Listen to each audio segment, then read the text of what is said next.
जय संतोषी माता। मैया जय संतोषी माता। सुंदर चीर सुनहरी माँ धारण कीनो, हीरा पन्ना दमके तन श्रृंगार लीनो। जय संतोषी माता। मैया जय संतोषी माता।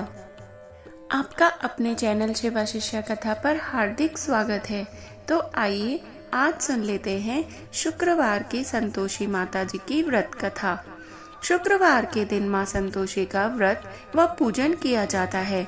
इस पूजा के दौरान माता की आरती, पूजन तथा अंत में माता की कथा सुनी जाती है।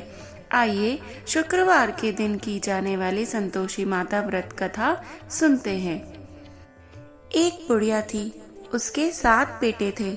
6 कमाने वाले थे जबकि एक निकम्मा था। बुढ़िया 6 बेटों की रसोई बनाती, भोजन कराती और उनसे जो कुछ झूठन बचती वो 7वें को दे देती। एक दिन वह पत्नी से बोला, देखो मेरी माँ को मुझ पर कितना प्रेम है। वह बोली, क्यों नहीं, सबका झूठा जो तुमको खिलाती है। वह बोला, ऐसा नहीं हो सकता, मैं जब तक आंखों से ना देख लूं मान नहीं सकता। बहू हंसकर बोली, देख लोगे तब तो मान लोगे। कुछ दिन बाद त्योहार आया। घर में 7 प्रकार के भोजन और चूरमे के लड्डू बने। वह जांचने को सिर दुखने का बहाना कर पतला वस्त्र सिर पर ओढ़कर रसोई घर में सो गया। वह कपड़े में से सब कुछ देखता रहा। 6 भाई भोजन करने आए। उसने देखा माँ ने उनके लिए सुंदर आसन बिछा, नाना प्रकार की रसोई परोसी और आग्रह करके उन्हें जिमाया। वह देखता रहा। 6 भोजन करके उठे, तब माँ ने उनकी झूठी थालियों में से लड्डुओं के टुकड़े उठाकर एक लड्डू बनाया। झूठन साफ करके बुढ़िया माँ ने उसे पुकारा, बेटा 6 भाई भोजन कर गए, अब तू ही बाकी है, उठ, तू कब खाएगा। वह कहने लगा, माँ मुझे भोजन नहीं करना है, मैं अब परदेश जा रहा हूँ। माँ ने कहा, कल जाता हो तो आज चला जा। वह बोला, हाँ आज ही जा रहा हूँ। यह कहकर वह घर से निकल गया।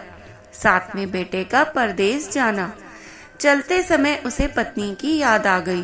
वह गौशाला में कंडे थाप रही थी। वहां जाकर बोला, हम जावे परदेश, आवेंगे कुछ काल, तुम रहियो संतोष से, धर्म अपनो पाल।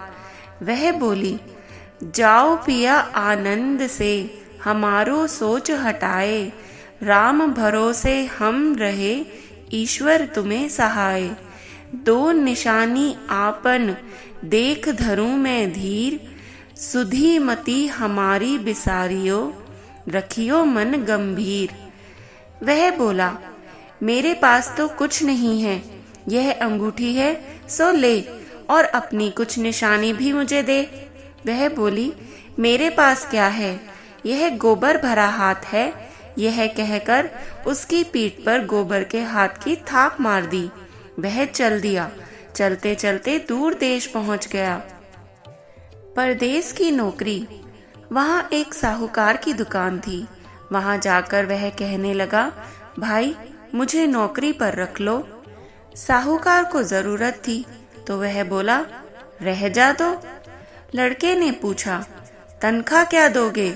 साहूकार ने कहा, काम देखकर दाम मिलेंगे। साहूकार की नौकरी मिली। वह सुबह 7 बजे से 10 बजे तक नौकरी करने लगा।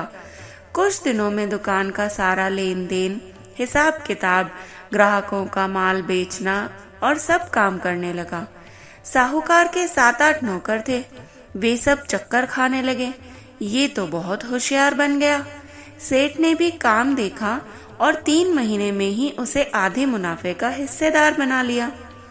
वह कुछ वर्ष में ही नामी सेठ बन गया और मालिक सारा कारोबार उस पर छोड़कर चला गया।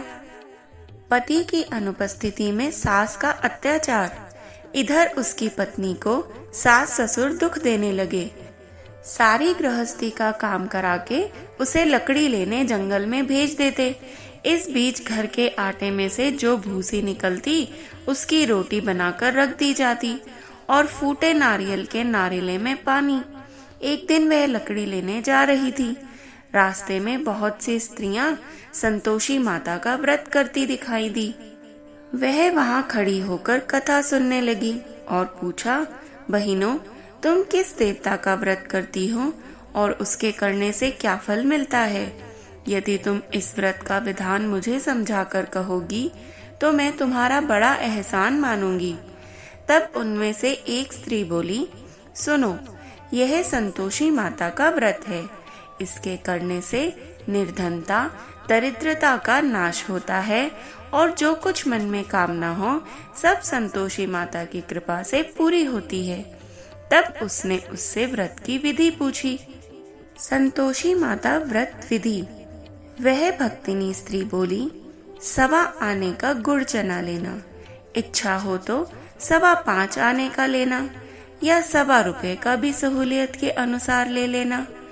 बिना परेशानी और श्रद्धा से प्रेम से जितना भी बन पड़े सवाया लेना। प्रत्येक शुक्रवार को निराहार रहकर कथा सुनना। इसके बीच क्रम टूटे नहीं, लगातार नियम पालन करना। सुनने वाला कोई ना मिले तो घी का दीपक जला उसके आगे या जल के पात्र को सामने रखकर कथा कह देना। जब कार्य सिद्ध ना हो, नियम का पालन करना और कार्य सिद्ध हो जाने पर व्रत का उद्यापन करना। 3 मास में माता फल पूरा करती है। यदि किसी के ग्रह खोटे भी हों तो भी माता वर्ष भर में कार्य सिद्ध कर देती है। फल सिद्ध होने पर उद्यापन अवश्य करना चाहिए, बीच में कभी नहीं करना चाहिए। उद्यापन में 2.5 सेर आटे का खाजा तथा इसी परिमाण से खीर तथा चने का साग करना। 8 लड़कों को भोजन कराना। जहाँ तक मिले देवर, जेठ, भाई बंधु के हों, ना मिले तो रिश्तेदारों और पास पड़ोसियों को बुला लेना। उन्हें भोजन करा यथाशक्ति दक्षिणा देकर माता का नियम पूरा करना। उस दिन घर में खट्टाई ना खाना। यह सुनकर बुढ़िया के लड़के की बहू चल दी। व्रत का प्रण करना और माँ संतोषी का दर्शन देना। रास्ते में लकड़ी के बोझ को बेच दिया और उन पैसों से गुड़ चना ले माता के व्रत की तैयारी करके आगे चली और सामने मंदिर देखकर पूछने लगी, हे बहन, ये मंदिर किसका है?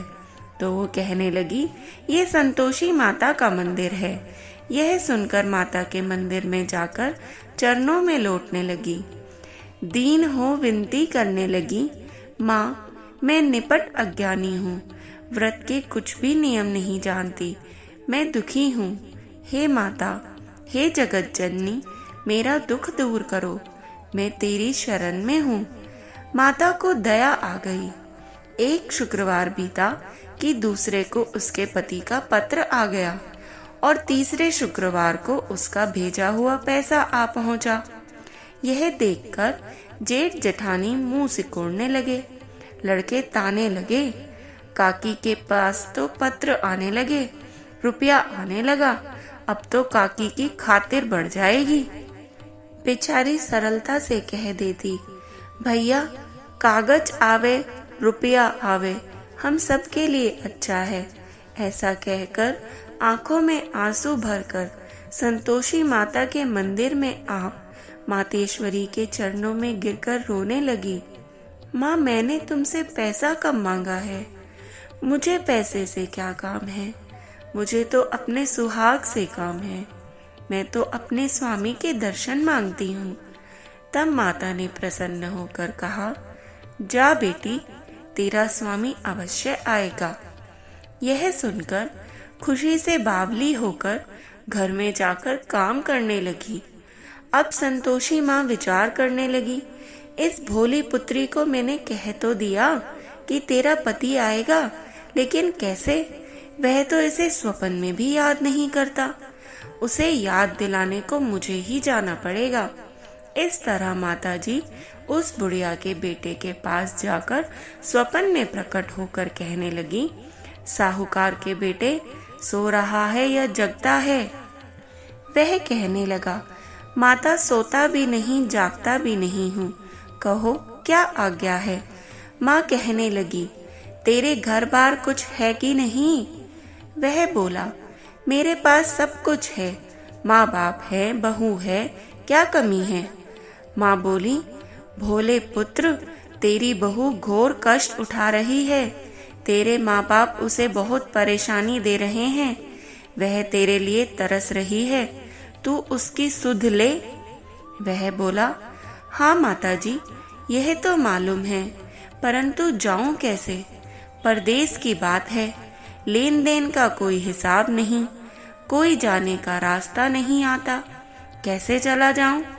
माँ कहने लगी, मेरी बात मान, सवेरे नहा धोकर संतोषी माता का नाम ले, घी का दीपक जला, दंडवत कर और दुकान पर जा बैठ। देखते देखते सारा लेन देन चुक जाएगा, जमा का माल बिक जाएगा, सांझ होते होते धन का भारी ढेर लग जाएगा। अब बूढ़ी माता की बात मानकर वह नहा धोकर संतोषी माता को दंडवत घी का दीपक जलाकर दुकान पर जा बैठा।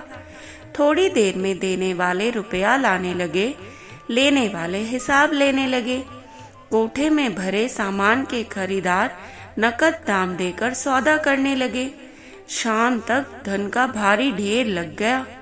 मन में माता का नाम लेकर और चमत्कार को देखकर प्रसन्न हो घर ले जाने के वास्ते गहना, कपड़ा और सामान आदि खरीदने लगा। यहाँ काम से निपटकर तुरंत घर को रवाना हुआ। उधर उसकी पत्नी जंगल में लकड़ी लेने जाती है।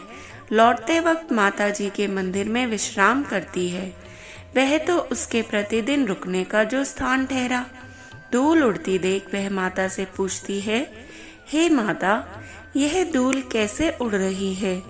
माता कहती है, हे पुत्री, तेरा पति आ रहा है। अब तू ऐसा कर कि लकड़ियों के 3 बोझ बना ले, एक नदी के किनारे रख और दूसरा मेरे मंदिर पर और तीसरा अपने सिर पर। तेरे पति को लकड़ियों का गट्ठर देखकर मोह पैदा होगा। वह यहाँ रुकेगा, नाश्ता पानी खाकर माँ से मिलने जाएगा।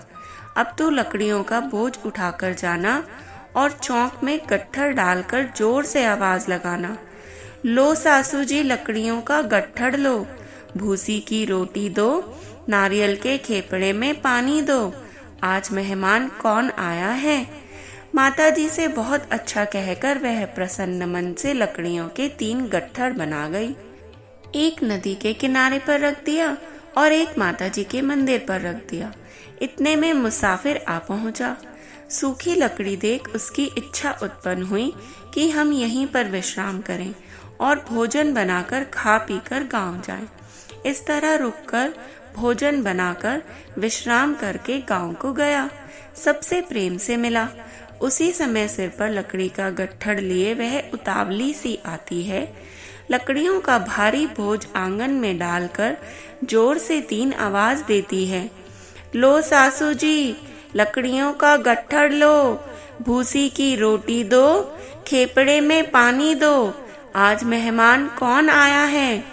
यह सुनकर उसकी सास बाहर आकर अपने दिए हुए कष्टों को भुलाने हेतु कहती है, बहू, ऐसा क्यों कहती है? तेरा मालिक ही तो आया है। आ बैठ, मीठा भात खा, भोजन कर, कपड़े गहने पहन। उसकी आवाज सुनकर उसका पति बाहर आ जाता है। अंगूठी देखकर व्याकुल हो जाता है और माँ से पूछता है, माँ, यह कौन है? माँ बोली, बेटा, यह तेरी बहू है। जब से तू गया है तब से सारे गांव में भटकती फिरती है, घर का काम काज भी कुछ नहीं करती और 4 पहर आकर खा जाती है। वह बोला, ठीक है माँ, मैंने इसे भी देख लिया और तुम्हें भी। अब दूसरे घर की ताली दो, उसी में रहूंगा। माँ बोली, ठीक है, जैसी तेरी मर्जी। तब वह दूसरे मकान की 3री मंजिल का कमरा खोलकर सारा सामान जमाने लगा। एक दिन में राजा के महल जैसे ठाट बाट बन गए। अब क्या था, बहू सुख भोगने लगी। इतने में शुक्रवार आया। शुक्रवार व्रत के उद्यापन में हुई भूल, किया खट्टाई का इस्तेमाल। उसने अपने पति से कहा, मुझे संतोषी माता के व्रत का उद्यापन करना है। पति बोला, खुशी से कर लो। वह उद्यापन की तैयारी करने लगी। जेठानी के लड़कों को भोजन के लिए कहने गई। उन्होंने मंजूर तो किया, परंतु पीछे से जेठानी ने अपने बच्चों को सिखाया, देखो भोजन के समय खटाई अवश्य मांगना, जिससे उसका उद्यापन पूरा ना हो। लड़के जीमने आए, खीर खाना पेट भर खाया, परंतु बाद में खाते ही कहने लगे, हमें खटाई दो, खीर खाना हमको नहीं पाता, देखकर अरुचि होती है। वह कहने लगी, भाई खटाई किसी को नहीं दी जाएगी, यह तो संतोषी माता का प्रसाद है। लड़के उठ खड़े हुए, बोले, पैसा लाओ। भोली बहू कुछ जानती नहीं थी, उसने पैसे दे दिए। लड़के उसी समय हट करके इमली की खटाई लेकर खाने लगे। यह देखकर बहू पर माताजी ने कोप किया। राजा के दूत उसके पति को पकड़ कर ले गए।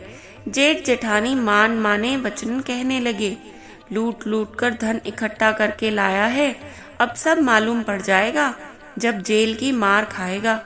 बहू से यह सहन नहीं हुआ। माँ संतोषी से उसने माफी मांगी। रोती हुई बहू माताजी के मंदिर गई और कहने लगी, हे माता, ये तूने क्या किया? हंसाकर अब भक्तों को रुलाने लगी। माता बोली, बेटी तूने उद्यापन करके मेरा व्रत भंग किया है। वह कहने लगी, माता मैंने कुछ अपराध किया है, मैंने तो भूल से लड़कों को पैसे दे दिए थे, मुझे क्षमा करो, मैं फिर तुम्हारा उद्यापन करूंगी।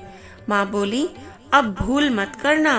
वह कहती है, अब भूल से भी भूल नहीं करूंगी, अब बतलाओ वे कैसे आवेंगे।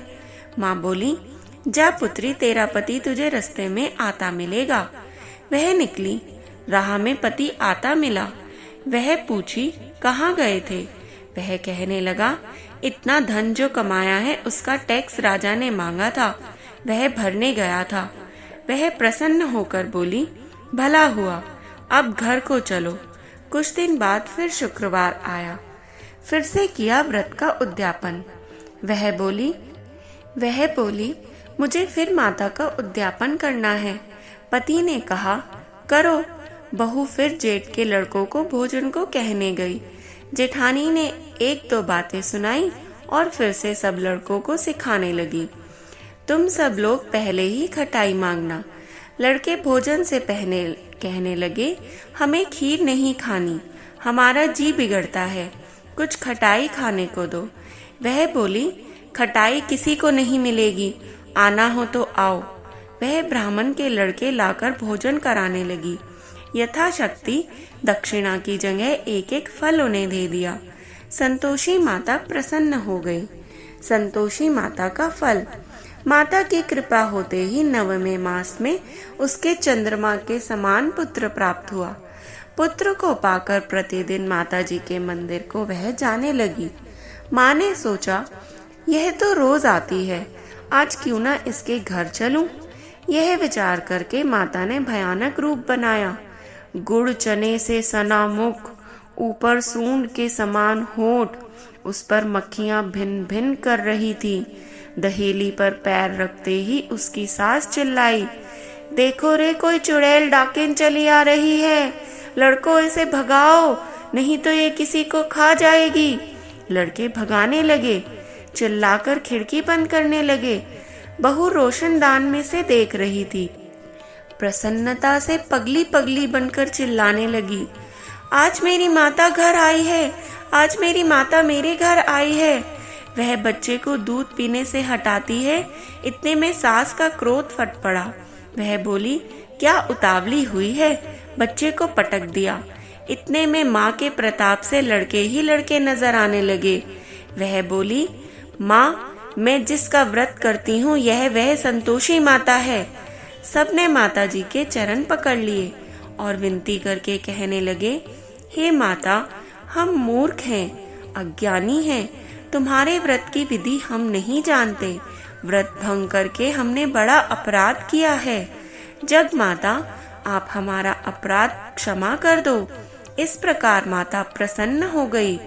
बहू को प्रसन्न हो, ऐसा फल दिया वैसा माता सबको दे। कथा पढ़ते को, सुनते को और हुकारा भरते का मनोरथ पूर्ण करे संतोषी माता। तो बोलो संतोषी माता की जय।